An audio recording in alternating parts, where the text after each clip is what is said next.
Pertolongan kita ialah datangnya dari Tuhan, Sang Pencipta langit dan bumi serta segala isinya, dan yang tidak pernah meninggalkan hasil perbuatan tangannya. Turunlah kiranya ke atas kita sekalian kasih karunia dan damai sejahtera dari Allah Bapa, Allah Anak, dan Allah Roh Kudus menyertai ibadah kita pada hari ini. Amin. Shalom jemaat yang terkasih dalam Tuhan. Kita bersyukur pada hari ini kita boleh bersama kembali memuji Tuhan, kita boleh memuliakan Dia.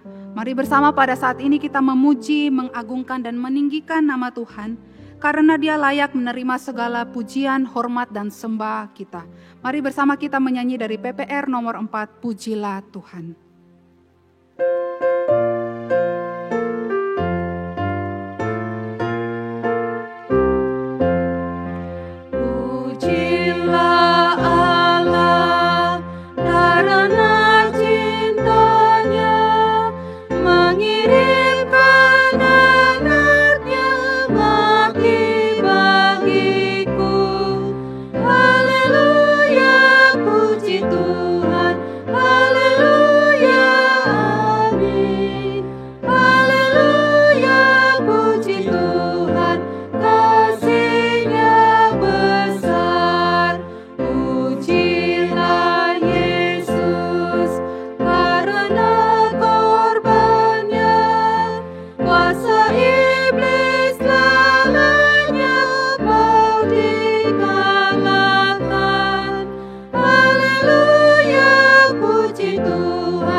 Nyanyikanlah nyanyian baru bagi Tuhan, menyanyilah bagi Tuhan hai segenap bumi.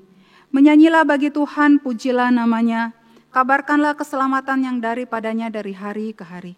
Ceritakanlah kemuliaannya di antara bangsa-bangsa dan perbuatannya yang ajaib di antara segala suku bangsa.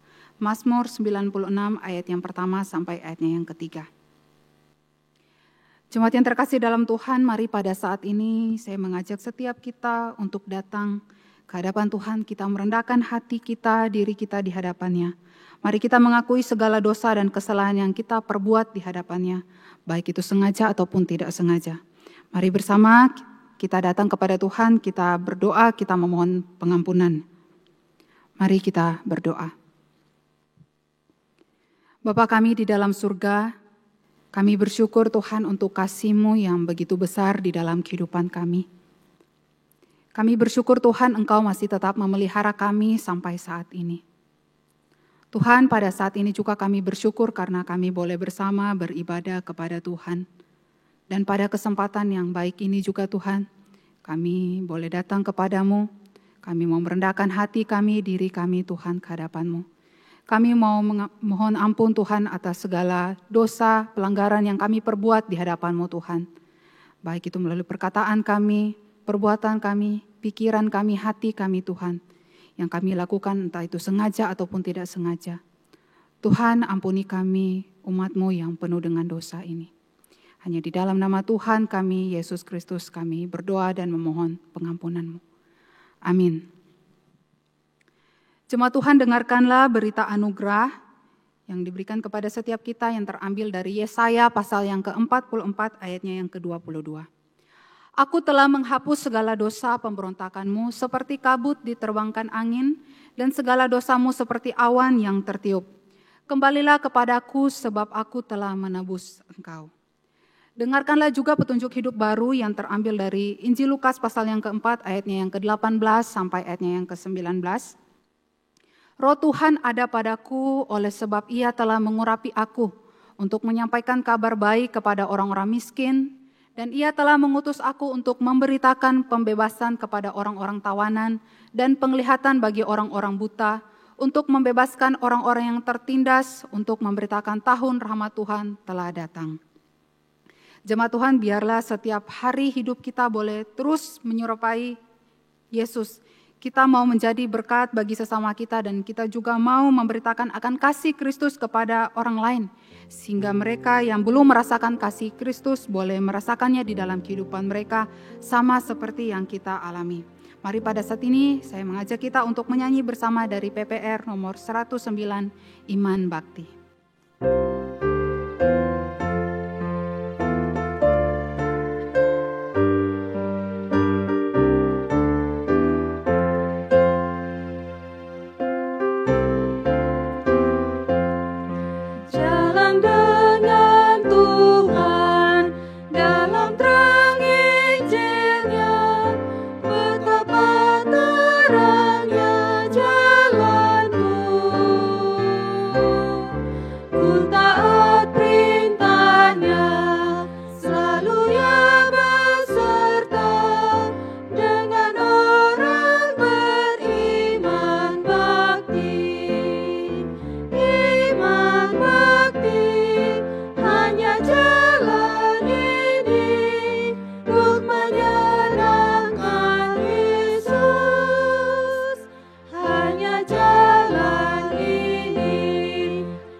Yesuslah sobatku, Yesuslah sobatku, ku mohon selalu, sepanjang jalannya selalu serta. Ku mau taat selalu akan beritanya, dan selalu beriman bakti. Iman bakti, hanya jalan ini untuk menyenangkan Yesus. Hanya jalan ini. Mari pada saat ini kita bersama dengan seluruh orang percaya di segala abad dan tempat, kita akan mengikrarkan pengakuan iman kita seturut dengan pengakuan iman rasuli. Hendaklah setiap yang percaya berkata, Aku percaya kepada Allah, Bapa yang Maha Kuasa, Khalik langit dan bumi, dan kepada Yesus Kristus, anaknya yang tunggal Tuhan kita, yang dikandung dari Roh Kudus, lahir dari anak darah Maria, yang menderita sengsara di bawah pemerintahan Pontius Pilatus, disalibkan, mati dan dikuburkan, turun ke dalam kerajaan maut. Pada hari yang ketiga, bangkit pula dari antara orang mati, naik ke sorga, duduk di sebelah kanan Allah, Bapa yang Maha Kuasa. Dan dari sana Ia akan datang untuk menghakimi orang yang hidup dan yang mati. Aku percaya kepada Roh Kudus, gereja yang kudus dan am, persekutuan orang kudus, pengampunan dosa, kebangkitan tubuh dan hidup yang kekal. Amin. Jemaat yang terkasih dalam Tuhan, mari pada saat ini kita akan bersama berdoa syafaat. Kita akan berdoa untuk 3 pokok doa. Yang pertama, mari kita berdoa untuk keamanan di dalam negara kita, khususnya dalam masa-masa bulan puasa dan juga karena adanya wabah virus corona ini, kita berdoa karena Suasana seperti ini rentan akan tindakan kriminalitas. Kita berdoa kiranya Tuhan yang campur tangan memberikan perlindungan keamanan dalam negara kita, khususnya bagi setiap aparat keamanan yang bertugas. Yang kedua, mari kita juga berdoa bagi tenaga medis yang sampai detik ini terus berjuang. Kita doakan setiap mereka di dalam kesehatan dan juga bagi keluarga mereka yang harus mereka tinggalkan di rumah. Dan yang terakhir, mari kita juga berdoa untuk diri setiap kita, jemaat GKT Blimbing. Kita doakan bagi setiap kita yang berada dalam pergumulan, entah itu pergumul karena kesehatan, pekerjaan atau studi, keluarga, dan lain sebagainya. Kita berdoa supaya Tuhan sendiri yang menolong setiap kita di dalam kita melewati segala pergumulan kehidupan kita. Mari bersama kita berdoa. Bapa kami di dalam surga, terima kasih pada kesempatan ini Tuhan kami boleh bersama bersyafaat kepadamu Tuhan. Kami berdoa ya Tuhan untuk negara kami, khususnya di dalam masa-masa bulan puasa dan juga adanya wabah virus corona ini Tuhan. Kami tahu ada begitu banyak tindakan kriminalitas yang terjadi di sekitar kami, di dalam negara kami.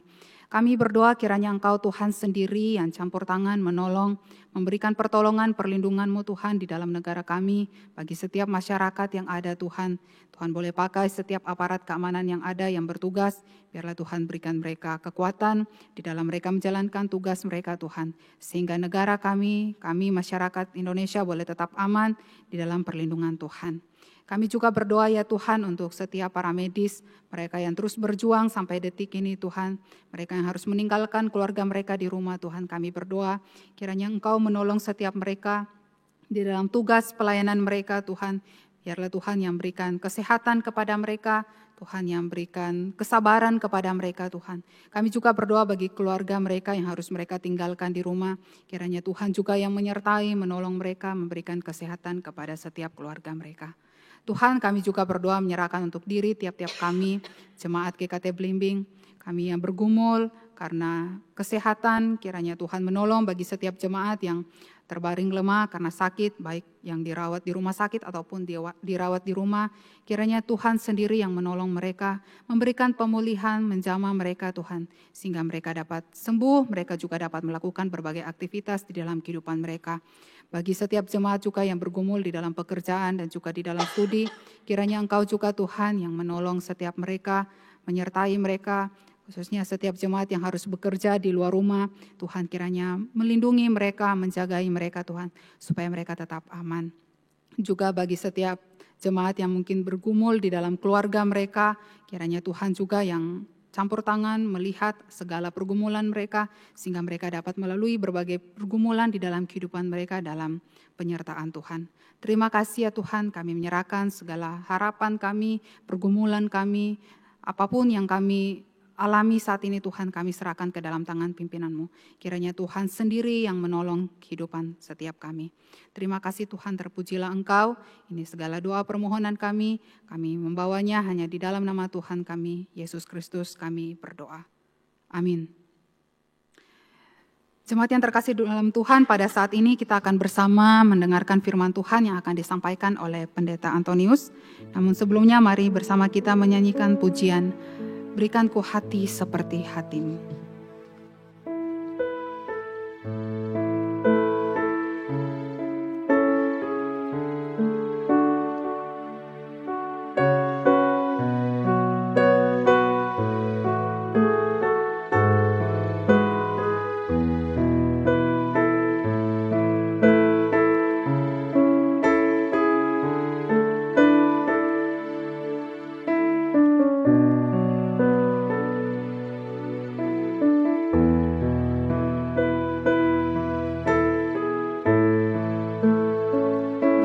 Hati seperti hatimu. Berikanku hati seperti hatimu, hati yang mengasihi jiwa yang terhilang. Berikanku mata seperti matamu, memandang jiwa yang dalam gelap. Ku mau berada dalam rencana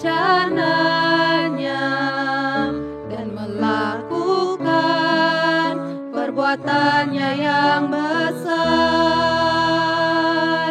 memulihkan hati yang terluka, menjadi rumah bagi mereka yang lelah, membagi hidup dan milik kita bersama.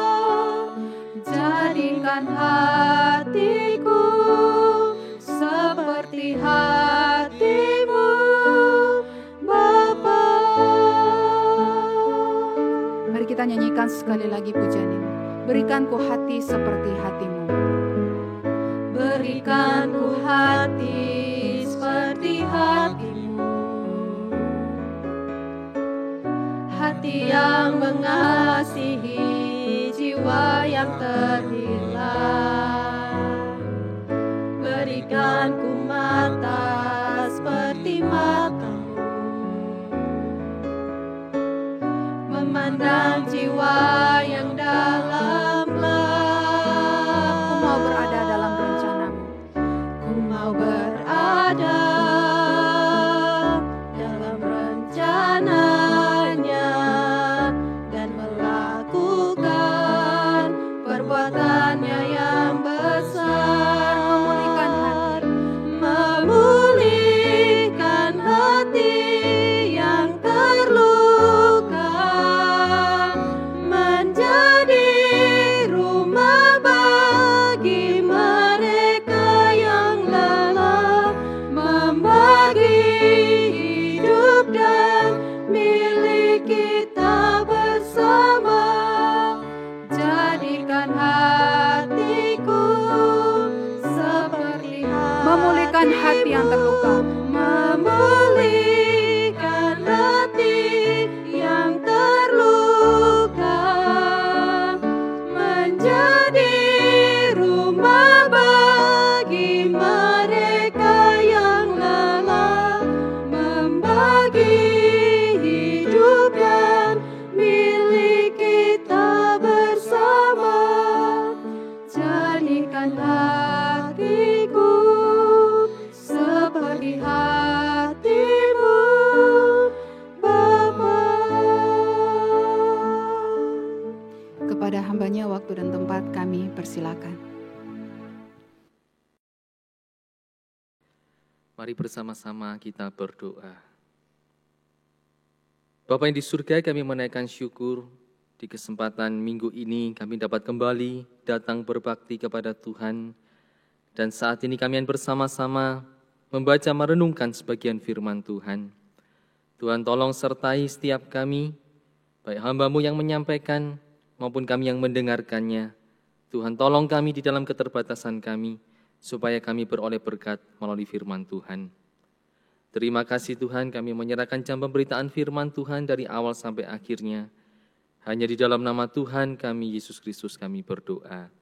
Amin. Shalom, Bapak Ibu Saudara-saudari yang terkasih di dalam Tuhan. Bersyukur di minggu ini kita dapat kembali berbakti, beribadah kepada Tuhan. Dan di kesempatan minggu ini, Bapak Ibu Saudara-saudari yang terkasih, sebagaimana ditetapkan secara sinodal, minggu yang pertama, setiap minggu yang pertama di bulan Mei, kita memperingati Hari Pendidikan Aletheia. Karena berdekatan dengan peringatan Hari Pendidikan Nasional tanggal 2 Mei, maka ditetapkan setiap minggu pertama di bulan Mei, diadakan Hari Pendidikan Aletheia untuk mengingatkan kita semua warga jemaat GKT bahwa kita punya wadah pendidikan, lembaga pendidikan melalui sekolah-sekolah Kristen Aletheia. Dan di minggu ini saya akan mengajak kita merenungkan tema yang diberikan untuk menjadi peringatan Hari Pendidikan Aletheia. Temanya adalah Yesus, kita dan orang-orang berkebutuhan khusus. Kita mendasari pembacaan kita dari Injil Matius pasal 15 ayat 29 sampai dengan ayat 31.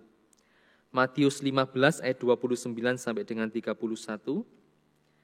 Saya akan membacakannya untuk kita semua, demikian bunyi firman Tuhan. Setelah meninggalkan daerah itu, Yesus menyusur pantai Danau Galilea dan naik ke atas bukit, lalu duduk di situ. Kemudian orang banyak berbondong-bondong datang kepadanya, membawa orang lumpuh, orang timpang, orang buta, orang bisu, dan banyak lagi yang lain. Lalu meletakkan mereka pada kaki Yesus, dan ia menyembuhkan mereka semuanya. Maka takjublah orang banyak itu melihat orang bisu berkata-kata, orang timpang sembuh, orang lumpuh berjalan, orang buta melihat, dan mereka memuliakan Allah Israel. Amin. Sedemikian jawab pembacaan firman Tuhan. Bapak Ibu saudara-saudari yang terkasih di dalam Tuhan, tadi tema yang sudah saya sampaikan, di dalam peringatan Hari Pendidikan Aletheia tahun ini, kita merenungkan tema tentang Yesus, kita, dan orang-orang berkebutuhan khusus. Saudara, kalau kita bersama-sama mencermati pengertian dari orang-orang berkebutuhan khusus, siapakah yang disebut berkebutuhan khusus, saudara? Atau apa pengertian dari orang-orang berkebutuhan khusus? Saya mencoba mencari gambar, kalau Bapak Ibu Saudara memperhatikan gambar kita ini, digambarkan memang orang-orang berkebutuhan khusus ini mengalami kekurangan secara fisik. Namun saudara, ternyata cakupan kebutuhan khusus ini bukan hanya pada penampilan fisik yang terlihat nyata, ternyata ada beberapa kategori Bapak Ibu Saudara tentang kebutuhan khusus. Kebutuhan khusus terbagi beberapa kategori. Yang pertama, saudara, kebutuhan khusus secara fisik. Jadi ada orang yang berkebutuhan khusus secara fisik. Apa maksudnya secara fisik? Adanya keterbatasan di dalam fungsi tubuh secara fisik. Dan ini yang mungkin seringkali kalau kita ditanya tentang orang berkebutuhan khusus, atau kadang istilah saat ini kaum difabel, atau orang penyandang disabilitas, mungkin yang langsung terbayang di pikiran kita adalah orang berkebutuhan khusus secara fungsi tubuh secara fisik. Namun saudara, ada beberapa kategori yang lain. Selain secara fisik, ada secara sensorik, orang berkebutuhan khusus secara sensorik. Ini berkaitan keterbatasan fungsi panca inderanya. Jadi panca inderanya tidak dapat digunakan sebagaimana mestinya. Nah, ini orang-orang yang berkebutuhan khusus secara sensorik. Selain itu Bapak Ibu Saudara, ada juga orang-orang yang berkebutuhan khusus secara mental, yaitu orang-orang yang mengalami keterbatasan secara fungsi pola pikir atau pikirannya, dan yang terakhir berkebutuhan khusus secara intelektual, orang-orang yang mengalami keterbatasan di dalam fungsi informasi, komunikasi, dan sosialisasinya. Bapak Ibu Saudara, saat kita bersama-sama membaca bagian firman Tuhan ini, kita dapat melihat di sana Bapak Ibu Saudara, bahwa ternyata orang-orang yang berkebutuhan khusus ini juga ada dan hadir. Di masa Yesus ada di dunia, di masa Yesus melayani, mereka pun orang-orang yang tidak jarang saudara bertemu dan bersinggungan dengan Yesus. Kalau kita membaca tadi bagian firman Tuhan ini, di dalam ayat 30 disebutkan, ada orang-orang lumpuh, orang-orang timpang, orang-orang buta, orang-orang bisu, dan banyak lagi yang lain. Nah saudara, kalau kita memperhatikan bagian firman Tuhan ini, bagaimanakah saudara sikap yang Yesus tunjukkan, sikap yang Yesus teladankan saat Yesus bertemu dengan orang-orang yang berkebutuhan khusus ini. Kalau kita bersama-sama melihat ayat 29-30 saudara, di sana sikap Yesus yang pertama, Yesus menghargai orang-orang berkebutuhan khusus tersebut. Yesus menghargai orang-orang tersebut. Saya membacakan saudara ayat 29-30. Setelah meninggalkan daerah itu, Yesus menyusur pantai Danau Galilea dan naik ke atas bukit lalu duduk di situ. Kemudian orang banyak berbondong-bondong datang kepadanya, membawa orang lumpuh, orang timpang, orang buta, orang bisu, dan banyak lagi yang lain. Lalu meletakkan mereka pada kaki Yesus. Bapak Ibu Saudara-saudari yang terkasih, bagaimanakah sikap Yesus? Yang pertama, Yesus menghargai orang-orang berkebutuhan khusus tersebut. Saudara, pada masa itu kehidupan orang-orang Yahudi di mana Yesus tinggal, orang-orang Yahudi termasuk saudara tokoh-tokoh agama pada waktu itu, orang Farisi dan ahli Taurat, mereka memandang rendah saudara, merendahkan, meremehkan orang-orang yang berkebutuhan khusus. Kalau kita membandingkan, membaca di dalam Yohanes pasal 9, Yesus menyembuhkan orang yang buta di kolam Siloam. Saudara, di sana muncul satu kesan, saudara. Baik dari murid-murid Yesus, mereka tanya sama Yesus, "Guru, orang ini buta, lahir buta. Karena dosanya atau karena dosa orang tuanya dia lahir buta?" Saudara, ini konsep yang umum muncul di antara orang Yahudi pada waktu itu. Sehingga saat orang yang buta ini disembuhkan Yesus, membasuh matanya di kolam Siloam, dia menjadi sembuh. Orang-orang Farisi, orang-orang Yahudi bertanya, saudara, "Siapa yang menyembuhkan kamu? Siapa yang menyembuhkan kamu? Bukankah kamu lahir buta?" Sampai orang tuanya pun tidak berani jawab, saudara ya. Orang tuanya bilang apa? "Tanyakan sendiri, dia sudah dewasa." Saudara, orang itu mengatakan, "Yang menyembuhkan aku itu pasti dari Allah, karena dia melakukan perbuatan ajaib, menyembuhkan kelemahan orang." Dan di sana saudara muncul lagi perkataan dari orang-orang Farisi dan orang-orang Yahudi. Mereka mengatakan, "Engkau lahir di dalam dosa, mau mengajar kami, tokoh-tokoh agama." Dan orang yang disembuhkan Yesus dari kebutaannya diusir sama orang-orang Farisi dan orang-orang Yahudi. Jadi saudara, ini konsep yang umum saudara pada masa itu. Orang yang berkebutuhan khusus itu diremehkan, direndahkan, dianggap sebagai orang-orang berdosa dan disisihkan dari kehidupan masyarakat. Namun saudara, kita melihat di sini ternyata Yesus menunjukkan satu sikap menghargai. Yesus memberikan penghargaan kepada orang-orang berkebutuhan khusus tersebut. Kalau tadi kita melihat ayat 29 saudara, di sana dikatakan Yesus tiba ke daerah itu, menyusur pantai Danau Galilea, naik ke atas bukit dan duduk di situ. Yesus baru tiba dari perjalanan, Yesus duduk di sana, ternyata orang banyak ini berbondong-bondong mengikuti Yesus. Dan sekali lagi mereka memohon kesembuhan dari Yesus. Bapak Ibu Saudara yang terkasih, sikap Yesus di sana, Yesus tidak mengusir mereka. Yesus tidak mengatakan, "Pergi, ada waktunya kalian datang. Tidak selalu tiap saat kalian harus mencari aku. Pergi, aku baru saja tiba dari perjalanan, aku sedang lelah. Pergi kalian." Tidak saudara ya, Yesus tidak mengatakan itu. Tapi Yesus menghargai mereka. Yesus menerima mereka di dalam segala kelemahan mereka, beban berat hidup mereka. Yesus menerima mereka. Saudara, hari ini kita pun diajak merenungkan saudara, bagaimana selama ini mungkin perasaan yang ada di dalam diri kita atau sikap kita saudara, saat kita mungkin bertemu dengan orang-orang yang berkebutuhan khusus. Saat mungkin kita bersinggungan, bertemu dengan orang-orang di sekeliling kita yang mengalami kekurangan-kekurangan secara fisik. Yang tadi dikatakan ada secara sensorik, secara mental, secara intelektual. Saudara, sikap apa yang mungkin muncul dari diri kita, saudara? Atau perasaan apa yang keluar dari hati kita? Apakah kita merasa risih, saudara?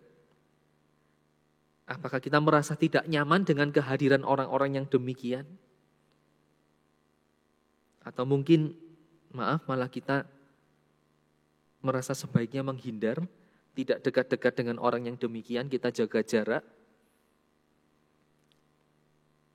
Saudara, kita melihat sikap Yesus, saudara. Orang-orang yang demikian berkebutuhan khusus itu berharga di mata Tuhan. Dan Tuhan Yesus menghargai mereka.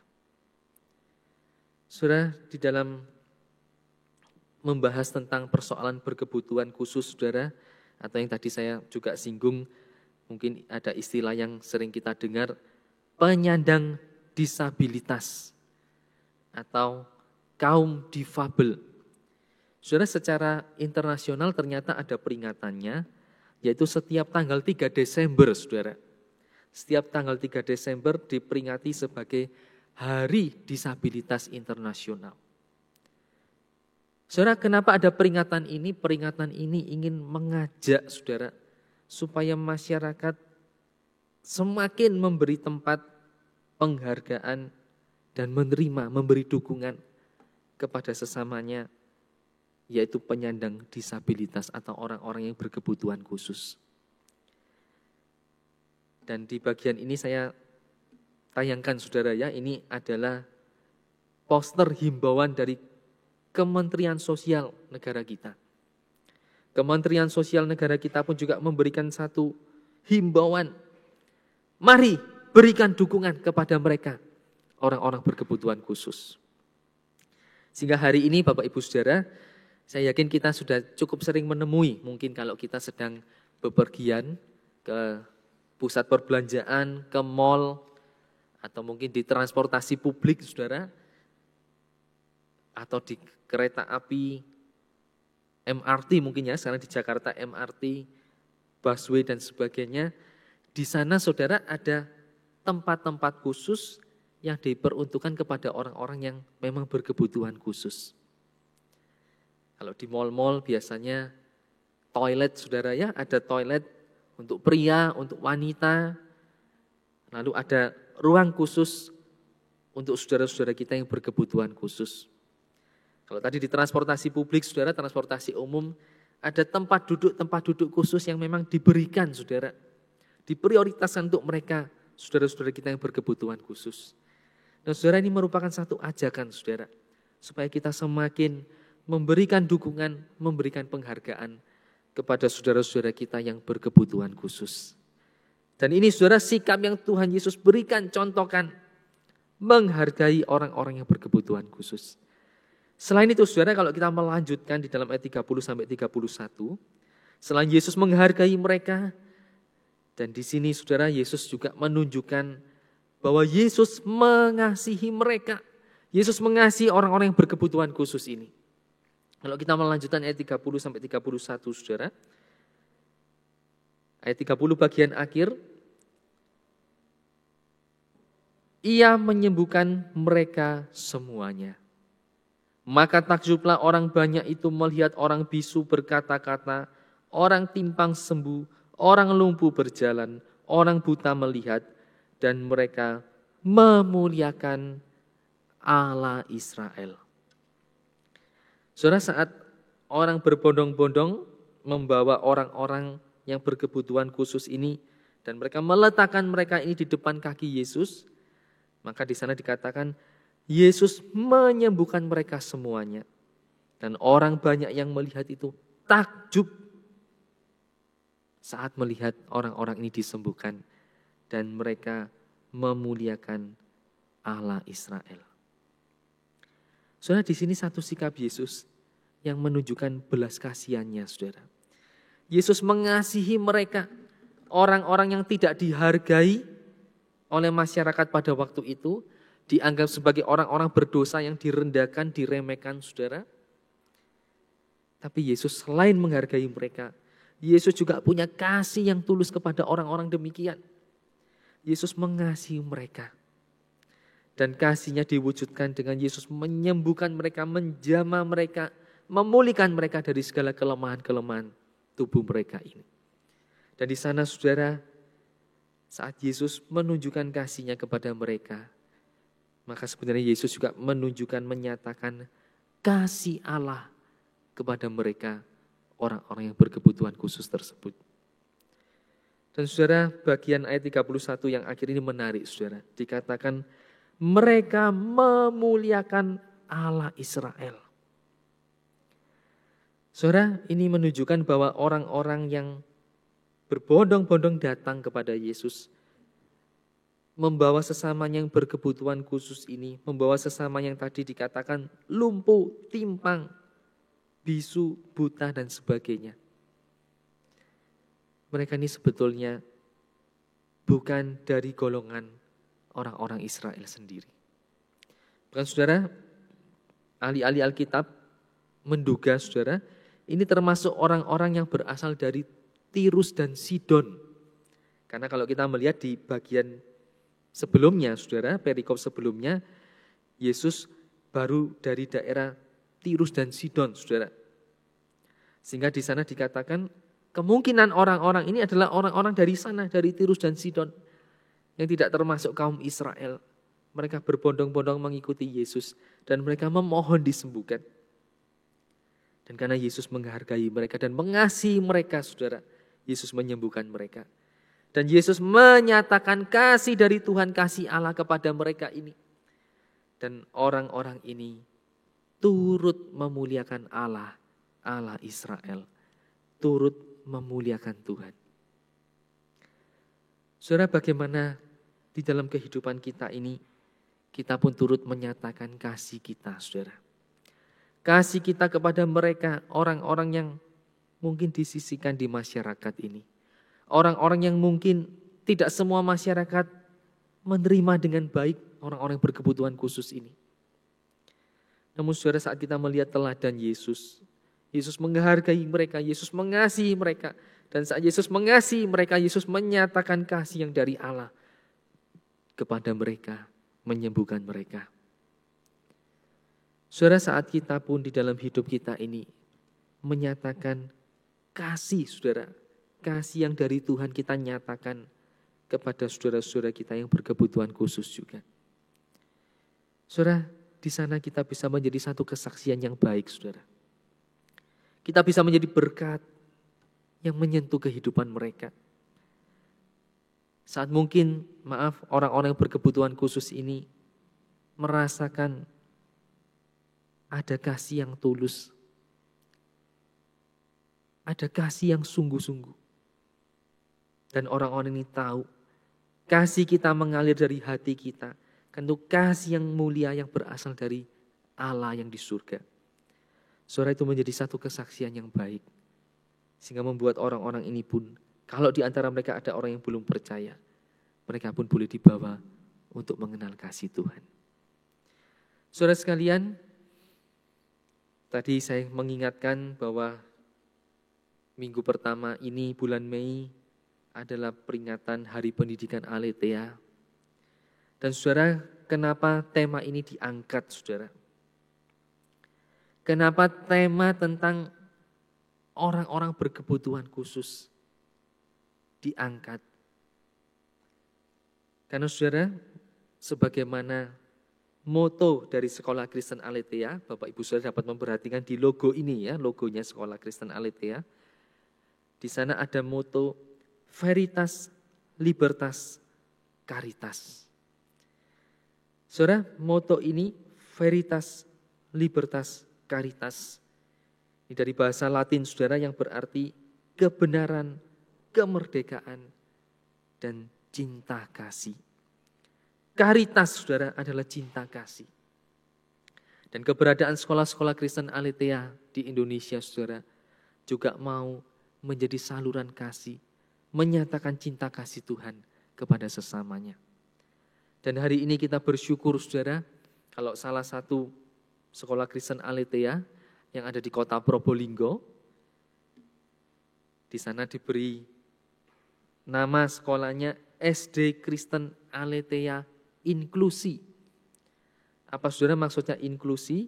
Sekolah inklusi saudara adalah sekolah yang sebetulnya sekolah umum saudara ya, sekolah pendidikan umum, Tapi sekolah inklusi ini adalah sekolah yang memberikan pendidikan umum, tetapi mereka juga menerima murid-murid yang berkebutuhan khusus dan mengajar mereka, murid-murid berkebutuhan khusus ini, dengan kurikulum yang disesuaikan untuk orang-orang berkebutuhan khusus. Dan puji Tuhan saudara ya, kita bersyukur hari ini salah satu sekolah Kristen Aletheia, yaitu sekolah yang dimiliki oleh Sinode GKT sebagai wadah pendidikan di Indonesia ini, salah satunya sekolah Kristen Aletheia di Probolinggo. Ini menjadi saluran berkat dengan menjadi sekolah inklusi yang mau menerima orang-orang yang berkebutuhan khusus. Dan di sini saya menunjukkan slide-nya ya, Bapak Ibu Saudara bisa memperhatikan. Ini peresmian dan pembukaan gedung Sekolah Kristen Aletheia Probolinggo, dan belum terlalu lama saudara ya, pada bulan Januari yang lalu. Dan yang meresmikan ini adalah Bapak Wakil Wali Kota Probolinggo yang meresmikan secara langsung.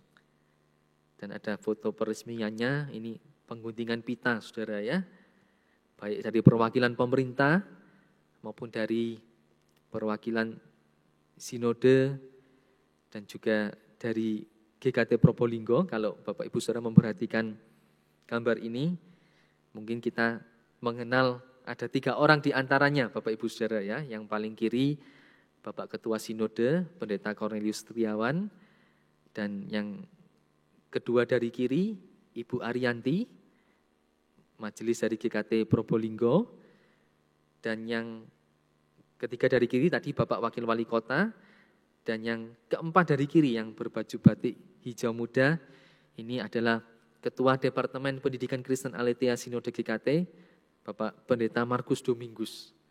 Saudara, ini foto-foto pada waktu peresmian, dan kita bersyukur dan berbangga saudara ya, kalau Sekolah Kristen Aletheia kehadirannya di bumi Indonesia bukan hanya turut berperan mencerdaskan kehidupan bangsa, tapi melalui salah satu sekolah Kristen Aletheia yang ada di kota Probolinggo ini, Sekolah Kristen Aletheia juga menyatakan kasih-Nya untuk mendidik, membimbing anak-anak yang berkebutuhan khusus.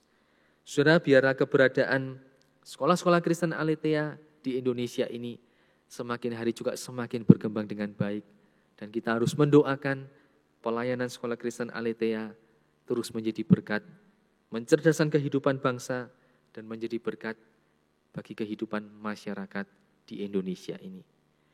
Biar firman Tuhan yang sudah kita dengarkan mengingatkan kita semua saudara, dan kita pun secara pribadi, sekalipun tidak berkecimpung di dunia pendidikan, tapi kita menerima pesan firman Tuhan hari ini, bahwa Yesus sendiri pun menghargai dan mengasihi orang-orang yang berkebutuhan khusus. Amin. Mari bersama-sama kita berdoa. Terima kasih Tuhan untuk kesempatan kami merenungkan sebagian firman-Mu.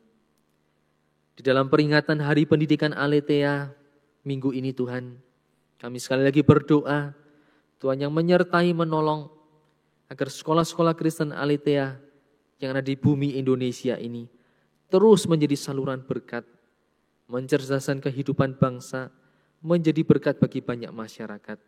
Tuhan menyertai rekan-rekan kami yang berkecimpung, yang mengelola akan sekolah-sekolah Kristen Aletheia ini. Tuhan sertai, Tuhan tolong mereka semuanya, baik dari Departemen Pendidikan Kristen Aletheia Sinode GKT, maupun juga kepengurusan BPP setempat yang ada di sekolah-sekolah Kristen Aletheia. Tuhan menyertai menolong semuanya, boleh mengelola dengan baik, dan sekolah-sekolah Kristen Aletheia ini terus semakin hari semakin berkembang dengan baik. Terima kasih Tuhan, kami bicara melalui firman Tuhan hari ini, kami pun secara pribadi diingatkan dan diajar, bagaimanakah kami harus menyatakan penghargaan kami, kasih kami, kepada saudara-saudara kami yang berkebutuhan khusus. Terima kasih Tuhan, terima kasih teladan yang telah Tuhan berikan kepada kami, di mana Tuhan Yesus mengasihi, menghargai, menjamah, menyembuhkan mereka, orang-orang yang berkebutuhan khusus ini. Karena kasih Tuhan yang luar biasa. Terima kasih Tuhan, terima kasih. Inilah doa kami, di dalam nama Tuhan kami Yesus Kristus kami berdoa. Amin. Jemaat yang terkasih dalam Tuhan, untuk meresponi firman Tuhan kita pada hari ini, mari bersama kita menyanyi dari PPR bagian biru nomor 144, Pakai Hidupku ya Tuhan, dan jemaat sekalian juga dapat menyisipkan persembahan bagi pekerjaan Tuhan. Mari bersama kita menyanyi.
Pakai segala waktuku untuk kemuliaan-Mu.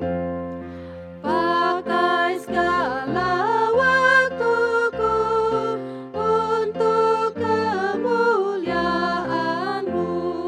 Segenap hidupku berikan, Tuhan saja gunakan, Tuhan saja gunakan. Mari kita berdoa.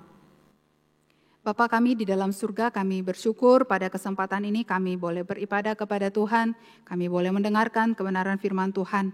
Dan pada saat ini juga Tuhan, kami boleh menyerahkan kehidupan kami Tuhan untuk melakukan kebenaran firman Tuhan. Kami juga Tuhan akan menyisipkan persembahan kami untuk pekerjaan Tuhan. Kiranya Engkau Tuhan yang berkati setiap persembahan yang sudah terkumpul, biarlah persembahan itu dapat dipakai untuk pekerjaan Tuhan terlebih khusus di dalam gereja kami. Terima kasih ya Tuhan, hanya di dalam nama Tuhan kami, Yesus Kristus, kami berdoa. Amin. Jemaat Tuhan, mari pada saat ini kita akan bersama membaca Katekismus Heidelberg, minggu yang ke-18. Apa yang Anda maksudkan dengan mengatakan ia naik ke surga? Bahwa Kristus dengan disaksikan murid-muridnya terangkat dari bumi ke sorga dan akan berada di sana untuk kebaikan kita, sampai ia datang kembali untuk menghakimi yang hidup dan yang mati. Tetapi bukankah Kristus menyertai kita sampai akhir zaman, seperti yang ia janjikan kepada kita? Kristus adalah manusia sejati dan Allah sejati. Secara manusia, Kristus tidak ada di bumi sekarang ini. Tetapi di dalam keilahiannya, kemuliaan, anugerah, dan rohnya, ia tidak pernah meninggalkan kita sesaat pun. Jika kemanusiaannya tidak hadir, sedangkan keilahiannya hadir, tidakkah dengan demikian kedua sifat Kristus itu terpisah satu dengan yang lain? Sekali-kali tidak, karena keilahiannya tidak dapat dibatasi dan hadir di mana-mana. Itu berarti bahwa keilahian Kristus melampaui segala batas-batas kemanusiaan yang dikenakannya.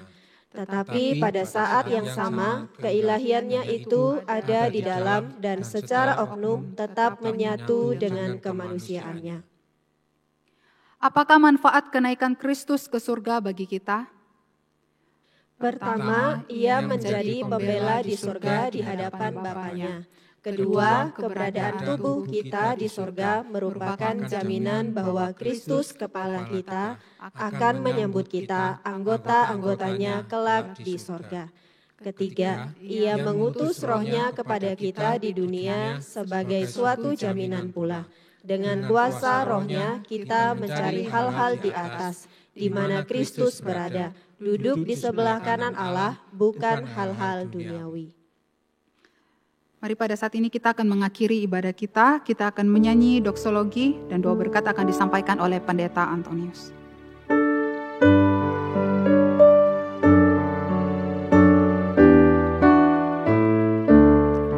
Puji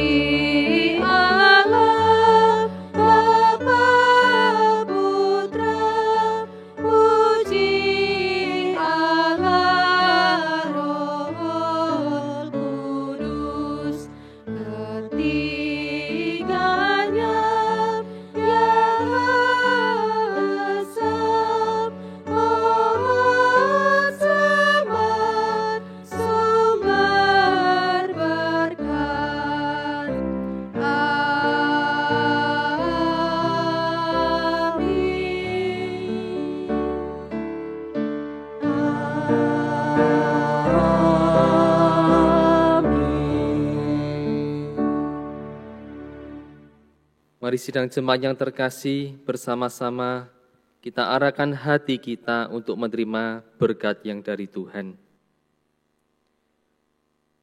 Kasih karunia dan damai sejahtera yang datangnya dari Allah yang Tritunggal, Allah Bapa, Putra, dan Roh Kudus, senantiasa menaungi dan menyertai kehidupan kita sekalian, mulai dari saat ini sampai selama-lamanya. Amin.